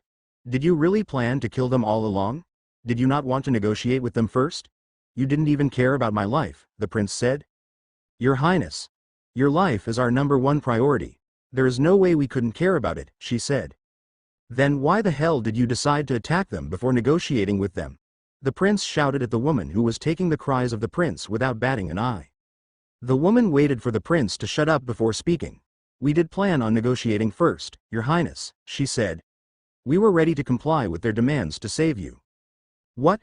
The prince finally calmed a little. "You were ready to comply?" "Yes," she said. "We had even brought the gems the terrorists demanded to rescue you." "What?" The prince's eyes perked up. "You have the gems? Show me." "Unfortunately I can't, Your Highness. Senior Tim has the gems and he's outside of the zoo. You can ask him yourself later," Fiona said. "You didn't bring them here? Were you not planning to give it to them in the first place?" the prince asked. "We were planning to start with the negotiations first, Your Highness, but they never came out to negotiate anything. After noticing something was wrong, I sneaked in to see what was going on along with Jameer. That was when we saw that young man fighting with the others all by himself. We were planning to return once the kid died, but who would have thought that he alone would destroy all of the terrorists," she said. "There are more," Ning spoke from the side. "Sorry?" The lady was taken aback. "There are more terrorists in the zoo. They are merely henchmen, but they should be keeping hostage of the other visitors in the zoo," Ning said. "I see," the lady said. She looked towards the kid and said, "Go deal with them." The young man nodded and ran away. The lady watched the kid leave and turned to ask, "Who are you, kid? To defeat all of these terrorists by yourself? You aren't an ordinary staff, are you?" she asked. "Well, I guess you could say that," Ning said. "Since the prince is safe with you, I will go look at the other staff members." "Ah, I'm afraid I can't let you do that," the lady said. "Please stick around so we can question you a bit." Ning stopped and turned around. "I don't see what you could possibly ask me that you won't be able to ask the prince himself," Ning said. The lady looked at the prince and then back at him. "Sure, we could, but I saw things that the prince won't be able to explain. So, please stick around," she said. Ning could hear the forced politeness in her voice. He could tell that she was trying her best to sound as polite as she could. He sighed. "Fine, ask me what you want. I'll see if I can answer it," he said. "Great," Fiona said. "Let's start with your name then." "My name is Ning Ruigong," Ning said. "I see, Ning," she said. "What's your rank?" "Sorry." Ning was taken aback. He thought the lady would ask him age or something next, but she skipped them. "What's your rank? Your ether rank?" she asked. I don't have to answer that," Ning said. The lady looked at him directly in the eye for a few moments and sighed. "Okay. Then can you explain how you single-handedly beat so many terrorists that bested the guards we put on the prince?" she asked. "That's easy," Ning said. "It's because I'm strong." The lady stopped. "You're strong, huh? How strong?" she asked. Ning chuckled. "Do you have any other questions?" "Yes, one last one. Why did you put your life in danger to save the prince? Do you fancy yourself a hero?" she asked. "A hero? Me?" Ning thought. "No, I wouldn't call myself that." His face turned solemn, even a little sad. "If anything, I fail where heroes succeed. I'm no hero. I'm just a guy who saw a chance to get close to the royal family and took it." "You want to get close to the royal family?" the lady asked. "Is there any reason?" "Yes," he said. "I'm friends with your princess that just returned home. I was supposed to be her bodyguard, but Mr. Tim kicked me out because I wasn't worthy. I'm just trying to show him that he was wrong." The lady was genuinely surprised at the answer. That information hasn't been publicized yet. Are you genuinely friends with the princess?" she asked. "You can go ask her, or her husband, or even just Mr. Tim who you say is outside," Ning said. "I will. This is an important piece of information so I will have to report it nonetheless," she said. Ning heard sounds from to his right and saw the kid named Jamie to return. His short, one-handed sword had blood in it now. Are you done? The lady asked. The kid nodded. Did you only attack the terrorists? She asked. The kid nodded. Any casualties? She asked. The kid shook his head. Good. It seems everyone is safe and the terrorists are dead. Our job here is done. Let's go, Prince, she said and made him walk. She walked ahead of him and made Jamie walk behind the prince. Just before they reached far away, she turned one last time to look at Ning, who was also going his own way. She smiled a little, maybe even crazily. She was looking forward to something, which the prince seemed to be very familiar with. Goddammit, he thought. The entire experience he had today was horrible. All the plans he had made since many days ago were totally ruined. Sigh, I'm tired, he said and walked out. Fiona met up with Tim and explained to him everything she saw in there. Are you sure that Ning kid defeated the terrorists? He asked. Yes, and she got close to him to whisper. He also knew about the princess's return. He said he was her bodyguard? Yes, Tim said. Sigh, I hope I didn't make a mistake by sending him away when he was so eager to work with us. He said he would come to the royal family, but at this point, I'm not sure anyway. Oh, you don't have to worry about that, Senior, Fiona said as a wild smile appeared on her face. Even if he doesn't want to, I will make him come. Surprisingly, in an incident that had nearly 20 terrorists working in it, there were 0 casualties. The terrorists made sure that absolutely no one was killed until the royal palace responded to their demands. If anything, the only ones that died were the terrorists, except for the one guy that Ning managed to save by making him give himself up to the police. The police had come to him, later on, to question exactly what happened. Ning explained it the best he could, and since the royal family's people also helped in the situation, he wasn't questioned a lot. The owner of the zoo thanked him profusely and made sure to give some sort of compensation for what Ning did. Ning didn't want anything in return, still, he was given some money for his troubles. Ning accepted it in the end and went back to the hotel. He laid on his bed, remembering the events that took place today. So there can be times when ether is more helpful than my energy, huh? He thought. Using ether, he could mimic the strong body cultivation he had previously with his other body. While it wouldn't be as strong, still the fact that he could have a very strong body whenever he wanted, would be useful to him. I will have to practice that quite a bit though, he thought. Spending many seconds just imagining a strong body before actually getting a strong body wasn't the best choice in a fight. Suddenly, he heard a knock on the door. He was confused. Who's there? He shouted. Sir, you have visitors, a staff spoke from the outside. I have visitors? He was confused. He stood up and walked up to the door. He opened it and was surprised to see the 2 people standing there. Lisa, Reaver, what are you guys doing here? He asked. Brother Ning, I heard you were there in the zoo today, during the hostage situation. Dear Alexis, that must have been terrifying, Reaver asked. Huh? Yeah, I was there.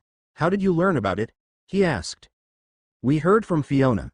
Thank you for saving my elder brother, Lisa said with a curtsy bow. Oh, it's all right. Come on in, we can talk inside, he said and opened the door fully. Lisa and Reaver walked in and Ning tried to close the door. Just then, he felt a gust of wind pass him in a very unnatural manner. His eyes suddenly got serious and he stepped back, looking all around him. However, he couldn't see anything.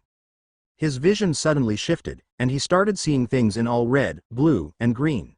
This was a heat-based vision he had bought while working with the beasts in the zoo. He didn't want any beasts to sneak up on it, so he bought it as a precaution. Suddenly, in his vision, there were 3 humanoid figures, all yellow or orange in color. Ning's vision shifted once more and he could see normally again. Except, one of the 3 humans was no longer visible. Who's there? He asked. He suddenly grabbed a candlestick from the table and aimed it where the person should have been. Brother Ning. Reaver was surprised.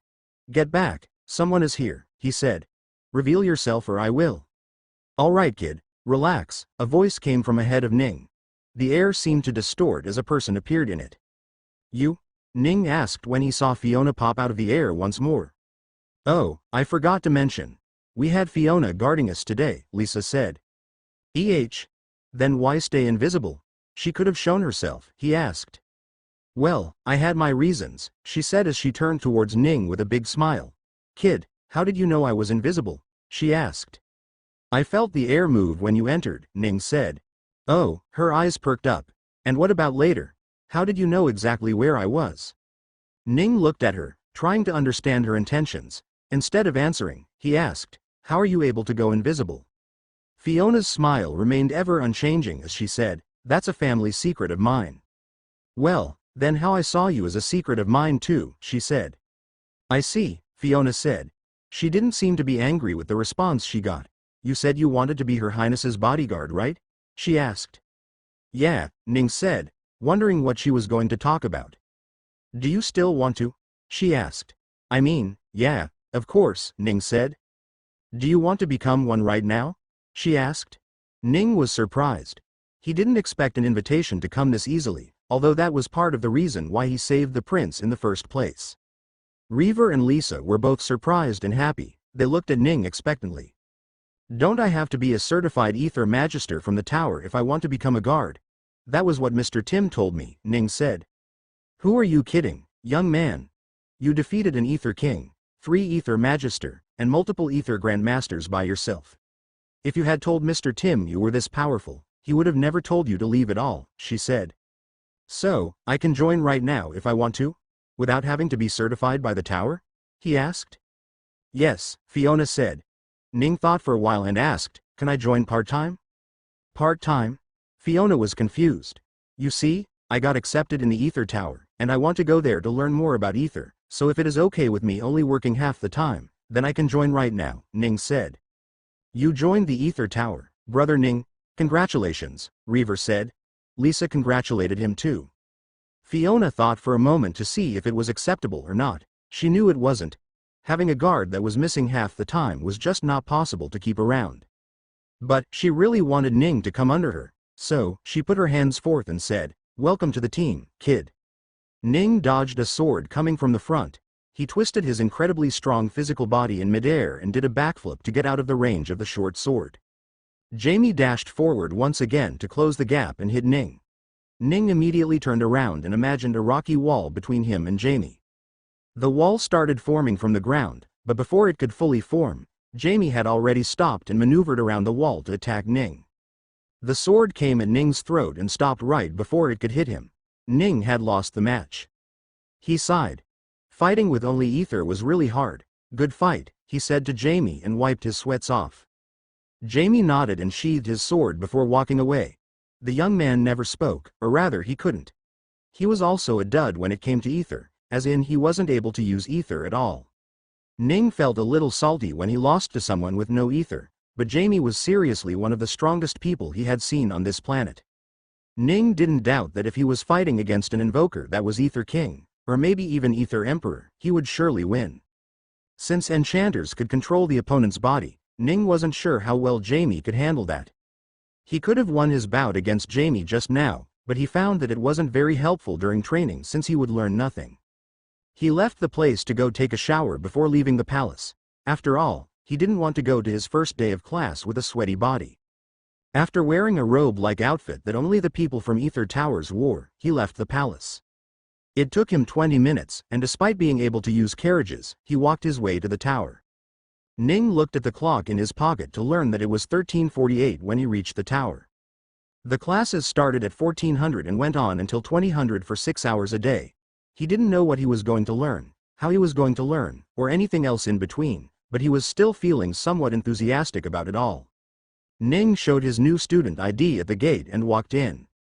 He wasn't sure where he had to go exactly, so he went around looking for his class. Along the way, he saw a statue of a female with a tall slender body, long flowing hair, a beautiful pair of eyes that only held majesty in them. She held a wooden staff in her hand and wore a rather revealing set of robes.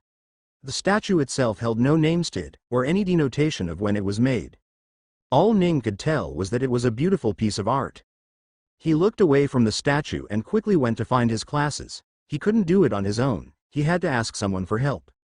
He quickly went to an elevator and rode it to the 5th floor where his class was being held. He found his class soon enough and entered it. When he did, he was surprised at the size of the class. It was very small. He didn't think the class was small when compared to the classes he used to teach in Kumiya that could hold nearly 3,000 different disciples. No, this class was smaller than even the most normal of classes he could remember. He looked around at merely 12 desks that could hold 3 students each, set up in a 3x4 row in the small room, facing a blackboard in front of them. When he looked at the students in the class, he was even more surprised. There were about 30 students in there at the moment, and only 4 of them were barely any old. The rest of the students were all kids that didn't even seem to be 10 years old yet. No way, am I studying with actual kids? Ning thought. Ning walked in and went to one of the desks with one of the 4 older students and sat on it. The one sitting there was a young girl with slightly brown hair. Ning looked around and saw that she was the only girl amongst the group of 5 adults. Hello, nice to meet you. I'm Ning. Ning introduced himself to her with a hand put forth for a shake.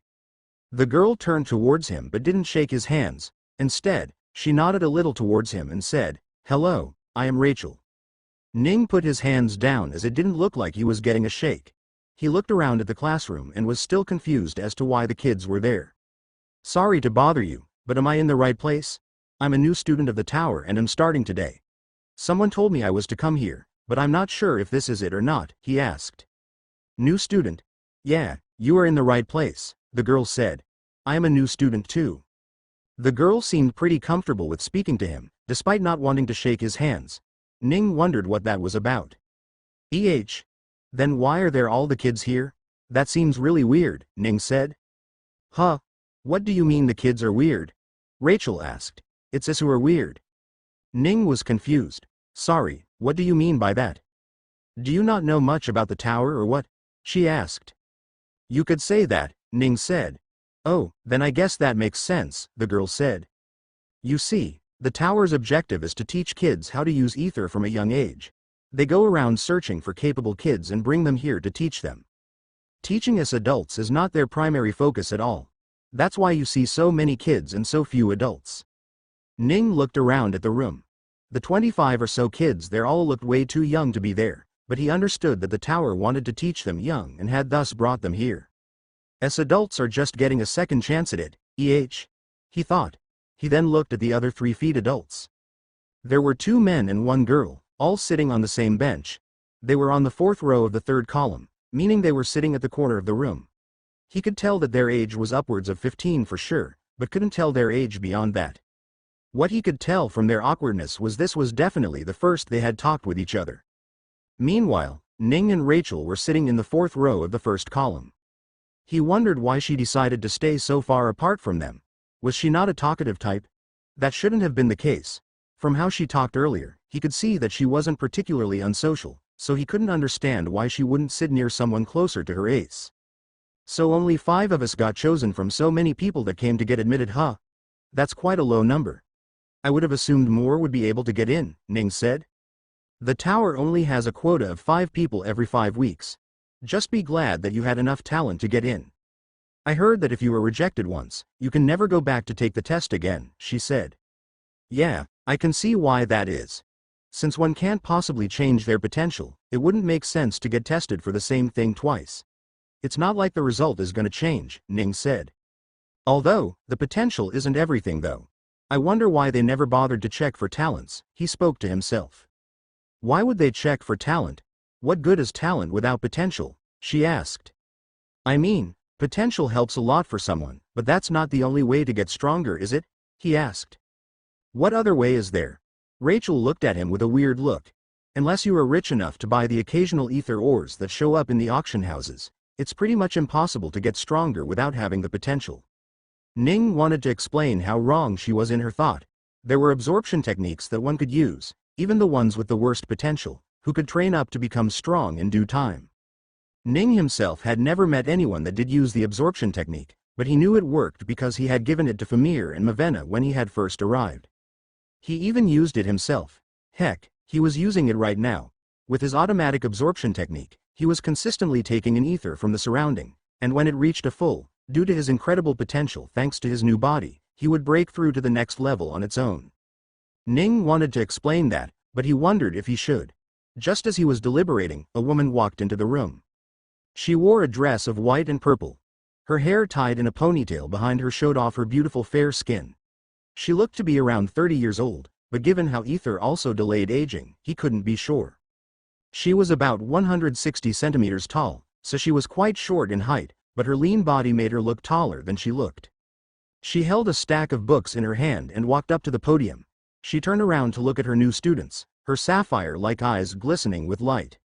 She started pointing towards all of them one by one while mumbling something on her own. Once finished, she finally spoke. "I see you are all here," the lady said with a gentle smile on her face. "Good morning. I will be your teacher from this day forward. You can call me Teacher Sherry." "Good morning, Teacher Sherry," the kids greeted her. The adults were a step behind, but they also greeted her. Ning felt a little awkward during all this, but it was also fun in its own way. "Please go around introducing yourself," Sherry told them. One by one, the kids started introducing themselves to each other, followed by the adults. Ning learned the name of the other 3 students in their class to be Henry, Thomas, and Marie. Once done, the teacher finally started the class. "Since today is the first day of studies, I won't teach you many things, just the most basic of stuff," she said. "Do you kids know what ether is?" she asked. Some kids nodded, some gave a confused look. As for the adults, everyone aside from Ning shook their heads to let her know they were not sure. It wasn't that they were ignorant about ether, but rather they weren't sure if what they had learned from the outside was true or not. "Ether," she said as she walked away from the podium towards the students, "is a type of energy. To make something happen, you need energy, right? That's what ether does." Sherry explained to the kids what energy was. Although, don't confuse it with normal energy. It is very different from them all. Unlike normal energy like heat or sound, ether cannot change to a different type of energy, and furthermore, it can be destroyed. "Ether is also known to exist as a liquid in the purest of forms," Sherry said as she brought out a piece of rock. "It can also exist in a solid form or a gaseous form around us. Auth energies don't have form. Heat, mechanical, or any other type of energy, you can't find them in a physical form. At least we don't know of them having forms yet. That makes ether a one-of-a-kind energy that is truly unique." Ning listened to Sherry explain about ether and couldn't help but shake his head at how wrong she was. Ether was unique, yes, but the reasons she gave for ether being unique was nothing but a lie. Or at least it was misinformation due to a lack of knowledge about the fundamentals of the universe. Ether was a rare type of energy that could only be found on some planets in the universe. Ning didn't expect a teacher to have knowledge of this, so he said nothing. What he didn't expect her to be wrong on was that ether could have solid, liquid, or gaseous forms. That was just plain wrong. Ether had none of those forms. Ether was just a type of energy. Like all the other types of energies, it held no physical form. What it did do was find a certain solution of liquid, native to worlds like these, and inhabit it. That small, violet liquid was what the world really knew as ether, when in fact ether was just energy that inhabited that liquid. Similarly, for rocks, that same liquid was trapped in those ores that made ether ores. As for being gaseous, it was small molecules of this same liquid flying independently in the air. So, ether, the liquid, did have different forms as the teacher explained, but that was not really the ether. The real ether held no form. Another thing the teacher said that was wrong was that ether, unlike other energies, didn't transform to different types of energies and only remained in one form. She also said that ether, unlike the rest of the different types of energy, could be destroyed. He could see why she would think that, but that was wrong as well. Ether followed all the rules of the universe. It was just that, the rules of the universe the teacher knew had some information missing. Ether could transform into other types of energy, but it required something as a medium to do so. It couldn't do it on its own. And that medium was the humans. When an enchanter used their ether on something, the ether in their bodies would change the property to become a different form of energy. It would become mechanical energy if the enchanter wanted to move something or strengthen something. It would become sound energy if the enchanter wanted something to make noise. It would become heat energy if the enchanter wanted something to get hot. In this way, the enchanters were able to transform ether to another type of energy. As for the destruction of ether, the most usual example given was an invoker. An invoker would create objects using ether. However, after some time, depending on the creator's strength, that object would also be gone. The people of this world took that as a roundabout way of ether getting destroyed. However, that was not true at all. When an invoker used their skills to create an object, they weren't just creating a physical object. They were also transforming the ether in them to be part of whatever object they created. The physical aspect of the object would be some part of the ether, while the energy would be the other part. At the end of the day, when the object disappeared, all the energy in the physical part of the object, including the object itself, would return back to being ether and disappear into the wind. That was all. There was no destruction or anything. It was just invoker turning energy into different energy and physical object at the same time, which returned back to being ether. Ning knew that the teacher wasn't knowingly spreading misinformation, and wanted to correct her, but he didn't see the need to. In fact, he felt that this sort of revelation might bring up questions as to where he learned it or how he learned it. He didn't want to deal with those troubles right now. The teacher continued. Not everyone in the world is born with the ability to use ether, but they can acquire it if they were to be exposed to something rich in ether. For example, the ore I just showed you, she said. Unfortunately, these items are incredibly expensive and not everyone can get them. Finally, the teacher got something right. Ning nodded when she said it. He remembered back in the day when he gave Famir the juices of the fruit to awaken him as an ether user. However, potential and talent is set from birth and it can't be changed at all. The most you can do is practice to be good at what you can do and stick with it, the teacher said. Ning sighed, surprising Rachel, who looked at him with a weird face. The teacher was wrong once again. Ning didn't want to think about it when he just had the same thing happen with Rachel. He ignored his thoughts and listened to the conversation. You guys have some of the best potentials we have seen in a long time, especially you two there at the corner. I hear you are the cream of the crop this year with sky-high potential, Sherry said as she stared at Ning and Rachel. Now let's hope you can make good use of it. Ning looked to the side in a bit of surprise. He remembered his results on the day of the tests, so for someone else to be called a genius alongside him, he was curious just how good Rachel was. Rachel too was similarly surprised. She didn't think she would be compared with Ning and looked at him with a hint of shock on her face. The rest of you are not bad either. You are the best of the best, chosen from all around the country to be able to become proficient in ether. Make sure you don't waste it, she said. All right, let's move on. Since we are talking about ether, let's continue talking about it. More accurately, let's talk about the user side of the ether, she said. A book flew from the desk and landed gracefully on her hand, which she opened and read. Let's start with enchanters. Sherry started teaching about enchanters. Her tone, mannerisms, choice of words she used to explain the things she did, all told Ning that her primary focus while teaching wasn't the adults, but the little kids. He understood that, but still listening to a teacher use childlike language to teach the rest of the class felt ridiculous to him. Still, he learned quite a few things from her that he probably would have needed a lot of time to learn about. The enchanters had it very easy. Their system of ether was the easiest to learn and master, and it also had many different applications that an invoker didn't have. Enchanters could use their ether as telekinesis, or they could use it to strengthen something or to head something. To make something buzz. As long as one's imagination of something was accurate, one could do nearly anything. The amount of ether they used depended on the size, shape, material, intensity, and various other factors. So, no one could really quantify how much ether would be used for just a simple task. On the other side of the spectrum were invokers. Invokers could only create stuff. They couldn't even manipulate what they created. Creating stuff itself was a difficult task to begin with as well. Just imagination didn't help one while creating. Imagination was just there to turn a concept in the mind into a physical form. Invokers still needed to know the making of an object before they created it. They needed to have interacted with something before or knew enough about it from just learning about it before they could make it. This was why creating stuff required more time than just simply manipulating one. This was why invokers were frowned upon during battle and were rarely accepted in military positions.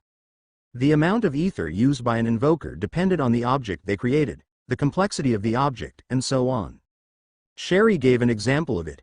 She had Marie, the other girl from the adult who was an invoker, create a block of ice for the room. Marie seemed to have had practice before, and in just a few seconds, she managed to create a block of ice about half a meter wide. The little kids watched in awe.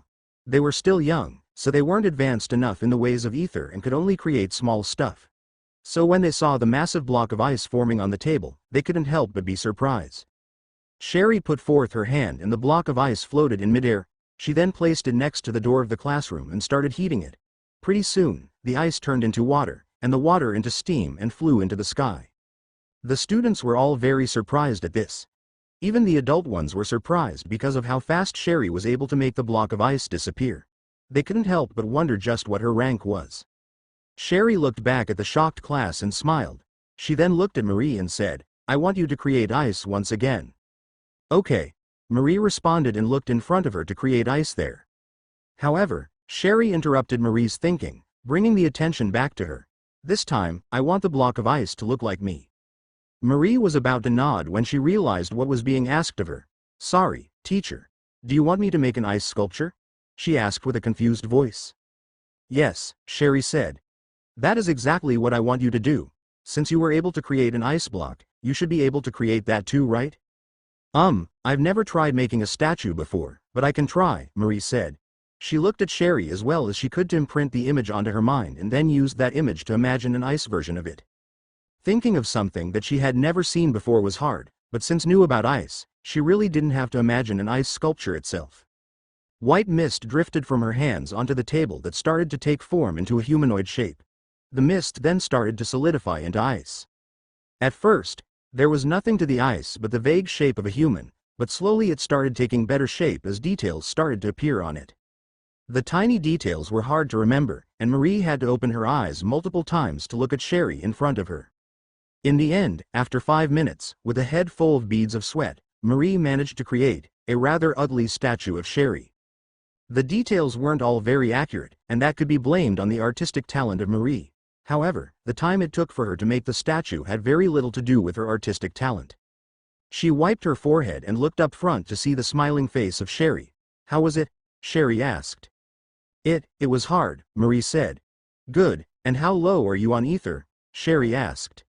Marie focused on herself and her eyes went wide when she realized that she had lost half of her ether already. That much ether would take at least a day to gather back. What? How? Marie asked with surprise. Complexity, Sherry answered. The more complex a task, the harder it is to create, and required more ether. What I asked her to do was rather easy to do. All she had to do was create ice and give it shape. But, imagine I told her to make the shape out of metal. And not one metal, but multiple ones. Make an arm out of steel.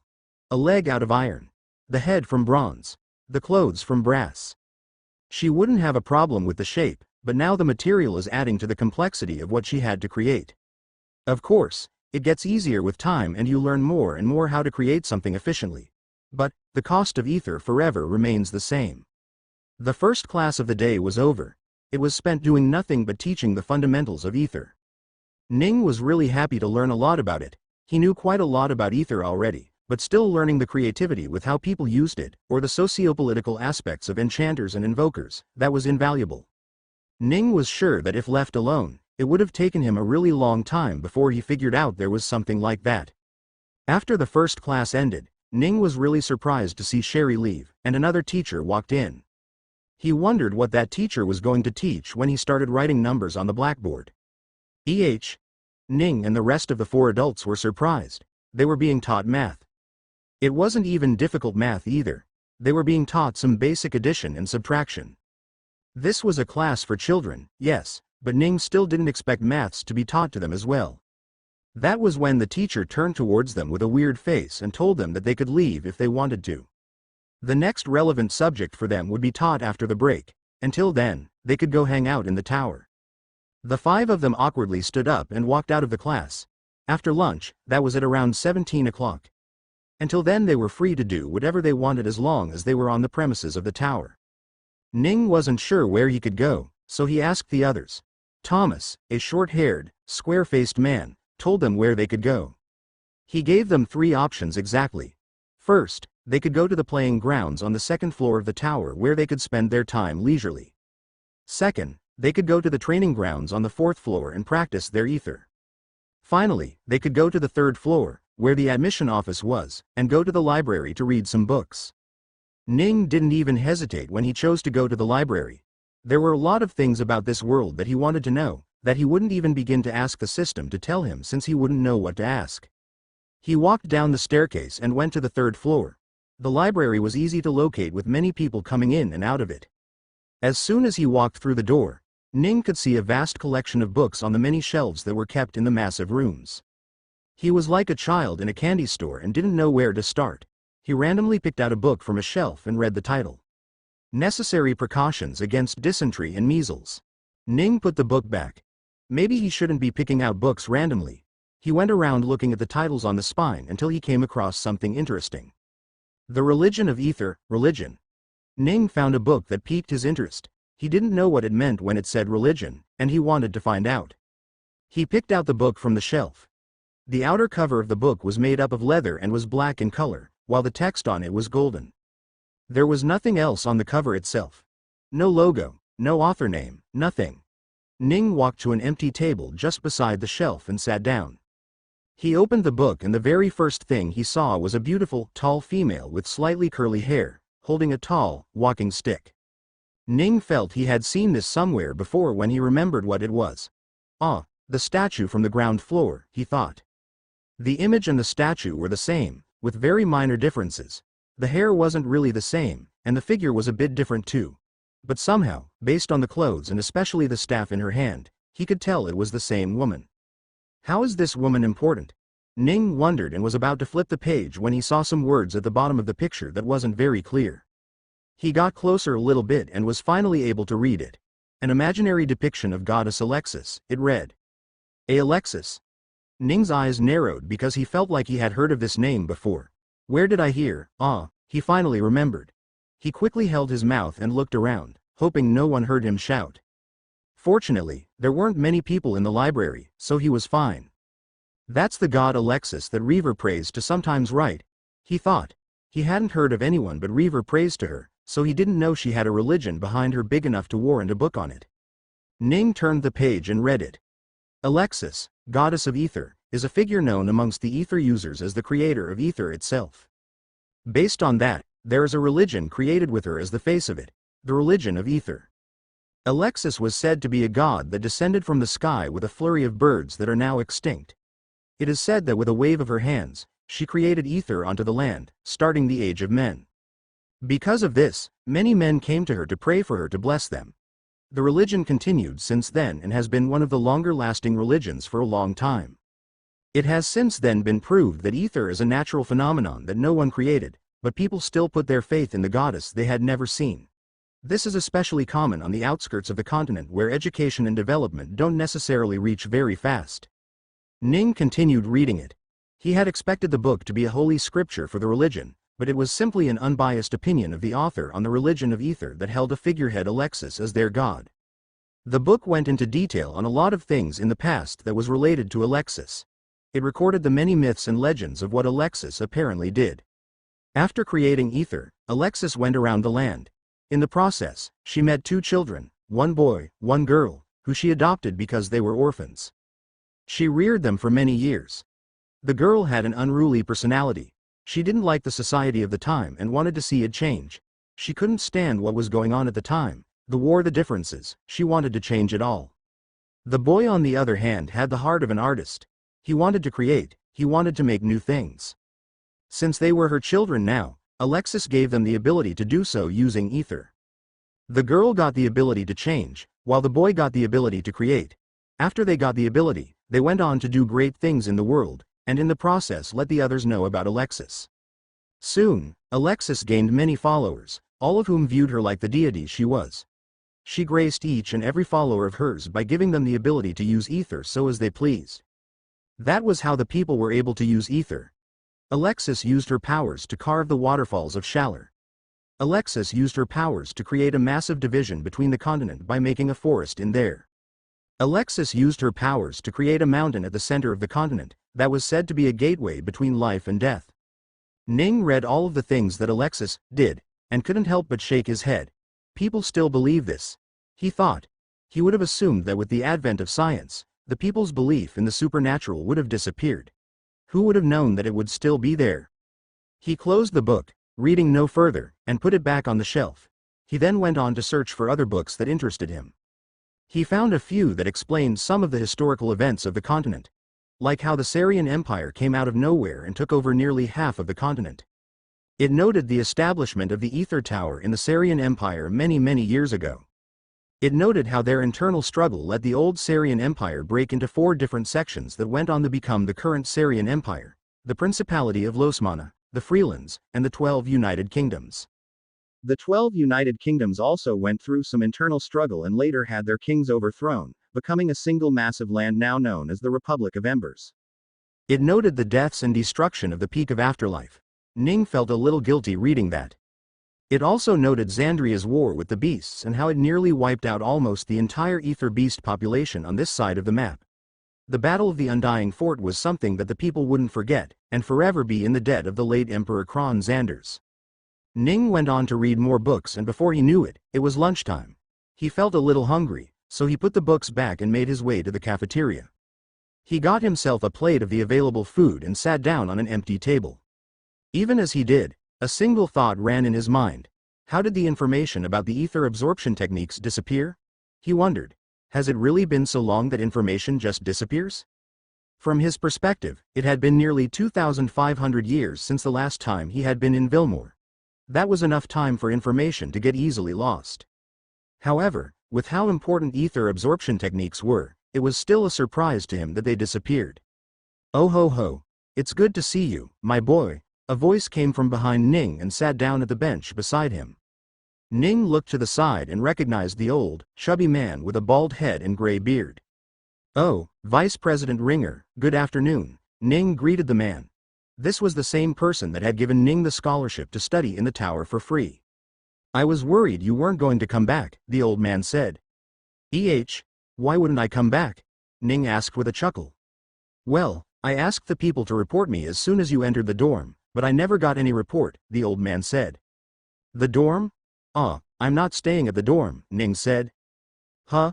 You won't be staying at the dorm? But that's the best place for a student to be," the vice president said. His face changed a little as he said, "Are you worried about having to pay for the dorm? If you are down on money, you can take a loan from the tower. The students who can't pay always end up taking the tower and pay it back once they graduate. There is no shame if you need the money," the vice president said. Ning was a little surprised that the tower acted as a bank for the students too. "That's not the case. I have a place to stay, so I don't need to be in the dorm," Ning said. "Don't tell me you're still living in the hotel," the vice president said. No, it's a proper place," Ning said. "I see if you say so. Right, how is the first day going? Are you learning well?" he asked. "Yeah, it's all right," Ning said. "But I feel like there is a lot of misinformation being spread around to the students." "Misinformation?" The vice president was a little taken aback. "What do you mean?" "Well, you see," Ning said. "The teacher said that the only way to improve your ether rank depends on the potential of the person. But that's just wrong." Haha. What's wrong with that?" the vice president asked, clearly amused at the situation. "You don't mean to say that people can get better with talent instead as well, right?" No, that's not what I meant," Ning said. "What I mean is, aside from just being born with the ability to gather ether, you can also gather ether with an absorption technique." The vice president's face changed a little. "What's an absorption technique?" he asked with a curious look on his face. Ning saw his face and got the idea that he too likely didn't know about it. He sighed and began to explain. "It's a technique that you can use in your body, and soon enough, you will start gathering ether on your own, even if you have no potential in your body to gather ether naturally," Ning said. The vice president's face got serious. "No way something so good exists, right?" he asked. "It does," Ning said. "I use one myself." The vice president's eyes went wide. "You use an absorption technique?" he asked. "Yes," Ning said. The vice president thought for a while and asked, "Where did you find it?" "I didn't find it. It's something that's been passed down in my family for many lineages," Ning said. "Oh, what's your family name again?" "Ruagong? I don't think there is a noble family like that in this country," the vice president said. "Huh? No, I'm not noble," Ning said. "You're not? Oh right, sorry. Can I see this absorption technique?" the vice president asked. Ning thought for a moment and bought a very simple technique that would make someone take about a year in Vilmore time to go from ether starter to ether student if they absorbed for 2 hours a day. He made the scroll look rough and dirty, with parts of it torn apart. The vice president looked at it with shocked eyes. "This is the absorption technique?" he asked. "Yes," Ning said. I don't really understand what it's trying to say, but I probably will if I read it a few times," he said. "Do you mind if I take it back with me to study?" he asked. Ning was fine with it since it was garbage in his eyes. Still, this world didn't have such techniques, so he acted a little hesitant. In the end, he sighed and said, "Sure, Vice President." The vice president put the scroll in a storage ring of his and stood up to leave. Before he did, However, he got close to Ning and said, "This talk we had just now. Keep it between the two of us, okay? I don't want people to get excited about this only for it to turn out to be wrong. I will research it a bit and see if it is true. After I'm done, I will return this scroll back to you," the vice president said. "Okay." Ning agreed with a smile. "Good luck on your classes, young man," the vice president said as he left. Ning smiled, watching the old man walk away. As soon as the old man disappeared, Ning's smile disappeared as well. That was weird, he thought. Why did the old man turn so sketchy regarding the scroll? Does he know more than he's letting on? Ning couldn't really understand what had happened, so he decided to not be concerned with it for now. He got back to eating his lunch and decided to wait for the day the vice president returned his scroll and revealed this new information to the world. Until then, Ning would do what he said and keep quiet about it. After lunch, Ning went back to his class to hopefully learn about ether and hopefully not literature or other things. Fortunately, his wishes were answered. Unfortunately, he now wished he would rather do literature than learn this. The class after lunch break had two teachers coming to teach at the same time. One was an enchanter, the other an invoker. The invoker teacher would teach them into creating something basic like a small stone. Everyone knew stone. Even if they didn't understand the different types of stones, or how a stone was solid and such stuff, they were still familiar with stone. This made creating them very easy, which was what the lesson currently was. The students were all made to create stones. As for the enchanters, they were made to hover the stones. Just that. The enchanter teacher handed them a stone and told the students to hover them in the air. Ning couldn't believe how basic the lesson was. Not only him but even the other 4 adult students were also left scratching their heads at the ease behind the task. Ning had registered in the tower as an enchanter, so his task right now was to hover this small piece of stone. This was too easy. Since the tasks were meant for the children, they didn't bother to make the task as difficult for the other students as well. Henry stood up and told the teachers that this was too easy and they would need to learn something else. "This is for the children, so we will have to start from the basics. Besides, most of you are from the rural parts of the empire. It is unlikely that you ever received proper education on ether itself. So, you will have to start from the very beginning here," was the answer they got. Ning got bored. He would rather do anything else, maybe even learn math. He slumped on his desk, with his head resting on one hand, while his other moved the stone in the air. "Excuse me, can you move away a little?" Rachel said. Oh sorry," Ning said and got a little further away from her. He looked at her curiously and then went on to smell himself. "It can't be that I smell, right?" he thought. The class ended, and the next classes were once more the normal ones for the children. The 5 students decided to leave the class, and since there were no more ether-related classes for the day, they went back home. Ning left the tower once his class was over and returned directly to the palace. He was a little happy that he got to leave at 18 o'clock in the noon. He went directly towards Lisa's room to find Reaver. Reaver was in the princess's chamber, reading a normal book. The doors opened and Ning entered. Reaver looked to the side with a surprised face. "Hey, brother Ning, you're back already?" "Yeah, it was a short day of class," Ning said. "Where's Lisa?" "In the bathroom.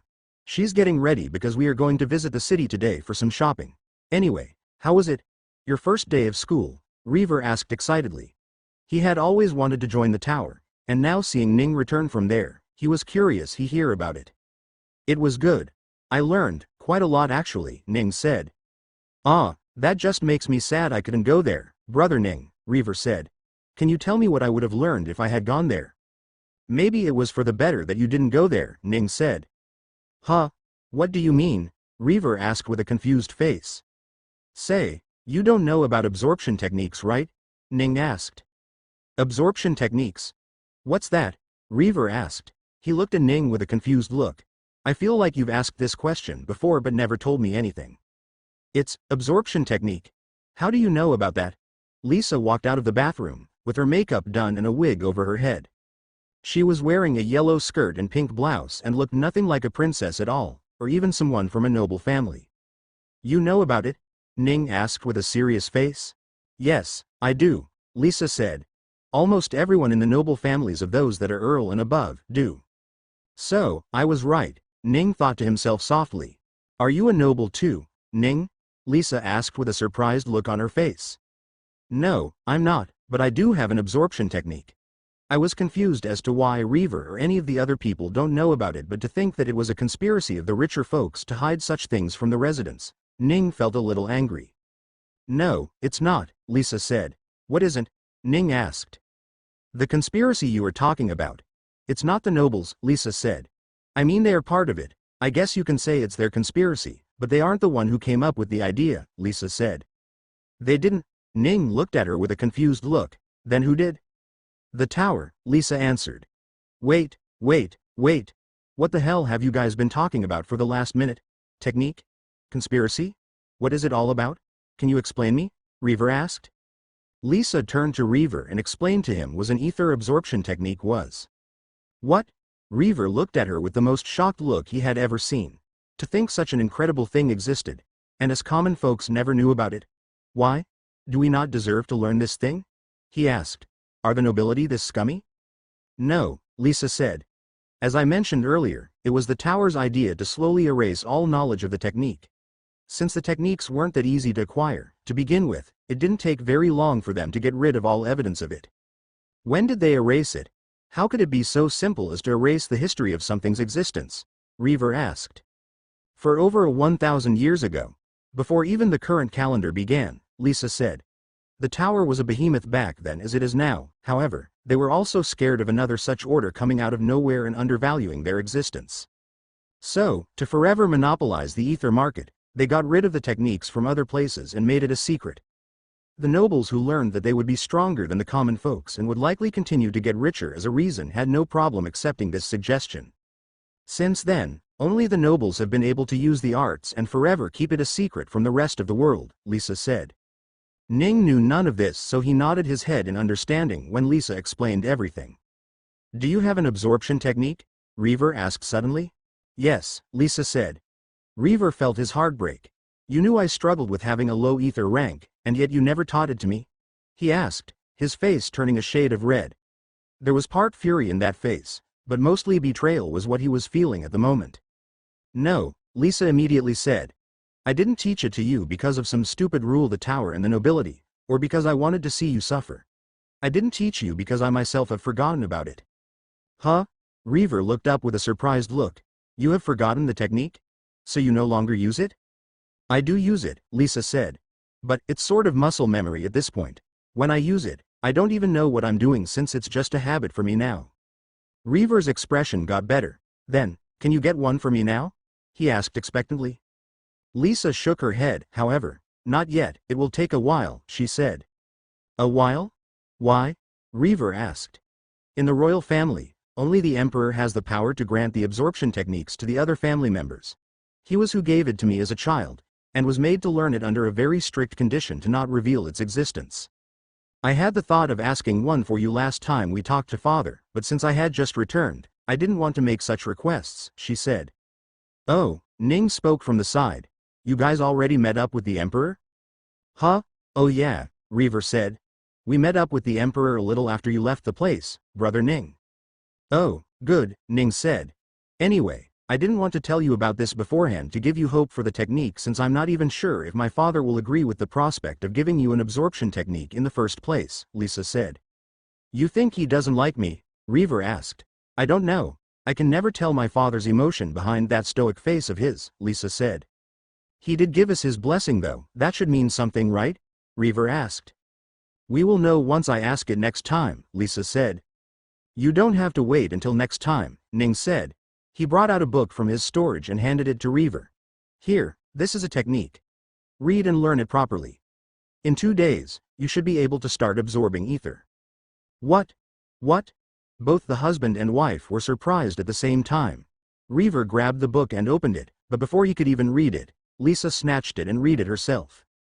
It's real, she said with wide eyes. How do you have such a thing? That doesn't matter, Ning said. Just let him read it. Actually, you can also read it and see if it's better than yours. It's quite a good technique, I promise. Give it to me, honey, Reaver said and took back the book. He excitedly started reading the book, but suddenly someone knocked on the door. Who's there? Lisa asked. Your Highness, Senior Tim is here to meet you, a maid answered from the opposite side of the door. Oh, let him in, Lisa said. Reaver hurriedly stored his book in his storage necklace and acted as if he wasn't holding anything. "Good afternoon, your highnesses," Tim said and bowed as he came in. When he stood up, he saw Ning standing a little further away from him. "Ning, what are you doing in the princess's quarters? You shouldn't be here," Tim said. "Let it be, Uncle Tim," she said. "I told you that he was allowed to come here anytime he wants. He is the only friend my husband has in this place. They will start spreading rumors, Your High. I don't care what rumors they spread. I doubt they would stop spreading it just by me being civil," Lisa said in an angry voice. She calmed down a little and asked, "Why did you come here?" "Princess Alina has learned about your trip to the market and wants to come with you. Will you be okay with that?" Old Man Tim asked. "Alina wants to go with us." Lisa thought for a moment and said, "Sure, you can tell her it's fine." "Great, I will go pass on the information," Tim said as he walked out of the room. However, before he left, he turned around and looked at Ning. "You don't have anything to do right now, right? I will put you in charge of guarding Princess Alina," Old Man Tim said. Ning was surprised. "Senior Tim, wouldn't it be better if I guarded Li, Princess Elizabeth and her husband?" "No," Tim said. "Since you are a guard in the royal family, you will have to be acquainted with the other family members too. No whining now, this is the job you chose. Go get ready. You will have to be ready for when the princesses leave." Tim left after saying that and didn't add another sentence. Lisa chuckled a bit from behind. "Damn it, I don't want to deal with the other snotty princesses," Ning whined. "They feel way too pampered. I don't like being around them." This time even Reaver chuckled. "You guys laugh at my misery?" Ning asked. No, Lisa said. "I promise, Alina isn't as bad as she seems. She's pampered, yes, maybe even a little snotty as you put it. But if she gets overbearing, I will take care of her, don't worry." "Sigh, if you say so. I will go get change. You guys can leave when you are ready," Ning told the two and left. Ning left the area and went to the servants' quarters where the maids, guards, butlers, chefs, and other various servants of the royal family lived. The area was on the back of the palace, and there were nearly 100 rooms just for the servants. Ning went into his room there and got changed into a guard's outfit, which was just a casual black shirt and pants to help them dissolve into the crowd and not stand out very much. Once he was ready, he walked out of the room and went out to the front of the palace, along with two other similarly dressed individuals, waiting for the princesses to arrive. The other two guards were both men, and were in charge of Reaver and Lisa, while Ning would be in charge of Princess Alina. Ning waited for them to come out, and while he did so, he thought about how the day had gone so far. He remembered his talk with the vice president and how sketchy he was acting. That dude definitely knows about the absorption techniques. No wonder he asked me if I was a noble as the first thing after learning I had a technique, Ning thought. Let's see how he deals with this situation then. It was smart of him to tell me not to spread this information so he could deal with it in silence, but he did promise to reveal it to others once he was done learning it, Ning thought. A smile crept on his face. Let's see how long it takes him to learn it, he thought. The door opened and the two princesses walked out, each equally beautiful. One had a mature beauty while the other had a childlike beauty. By Ning's standard, she didn't look a day over 18. "Let's go, sister." Alina clung onto Lisa, and all 6 of the people there started walking out of the palace.